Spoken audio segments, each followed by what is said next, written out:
দর্শক, সাফ futsal championship জয়ী বাংলাদেশ নারী দল কিছুক্ষণ পর ঢাকার বিমানবন্দরে অবতরণ করবে। সেখানে আছেন সহকর্মী পারভেজ খোকন। তার কাছ থেকে জানবো সবশেষ অবস্থা। পারভেজ, সাফ ফুটসাল জয়ীদের বহনকারী বিমান কখন পৌঁছবে আর কি ধরনের প্রস্তুতি দেখছেন, একটু বিস্তারিত জানান আমাদের।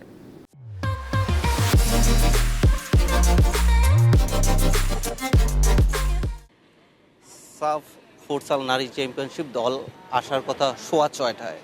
তাদেরকে সংবর্ধনা দেওয়ার জন্য খোলা বাসে করে শহর ঘোরানো হবে। বিমানবন্দর থেকে নেওয়া হবে হাতের ঝিল থেকে নেওয়া হবে বাফুফে। হাতের ঝিলে থিম্পু থিয়েটারে দেওয়া হবে, তাদেরকে সংবর্ধনা দেওয়া হবে, তাদেরকে পুরস্কার। এই ছাদখোলা বাসে করে তাদেরকে নেওয়া হবে। সেখানে কিছুক্ষণ আগে এই বাসটি এসে পৌঁছায়। 2018 সালে এই দলটি শুরু হয় পথ চলা, কিন্তু এরপর দীর্ঘ 6 বছর বন্ধ ছিল সে কার্যক্রম। গত বছর এই ফুটসাল দল পথ চলা শুরু হয়, আবার নতুন করে এই বছরই চ্যাম্পিয়ন হয়। থাইল্যান্ডে নিজেদের শেষ ম্যাচে মালদ্বীপকে 14-2 গোলে হারিয়েছে বাংলাদেশ। সেখানে অধিনায়ক সাবিনা খাতুন 13টি গোল করেছে পুরো টুর্নামেন্টে।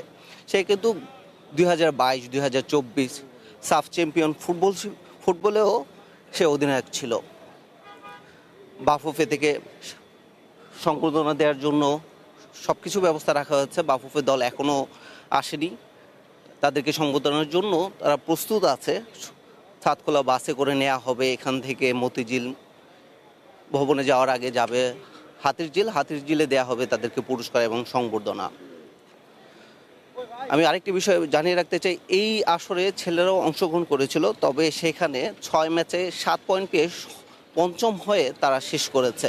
তবে মেয়েরা চ্যাম্পিয়ন, ইভেন অপরাজিত চ্যাম্পিয়ন হয়েছে মেয়েরা। এখানে আজকে দর্শকের উপস্থিতি কমই বলা যায়, তেমন একটা নেই।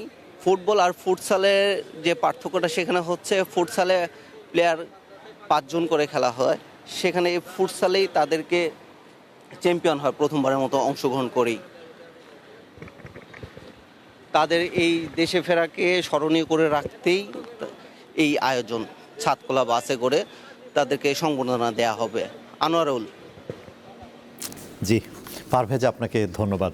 বিমানবন্দর থেকে জানাচ্ছিলেন আমাদের সহকর্মী পারভেজ খোকন।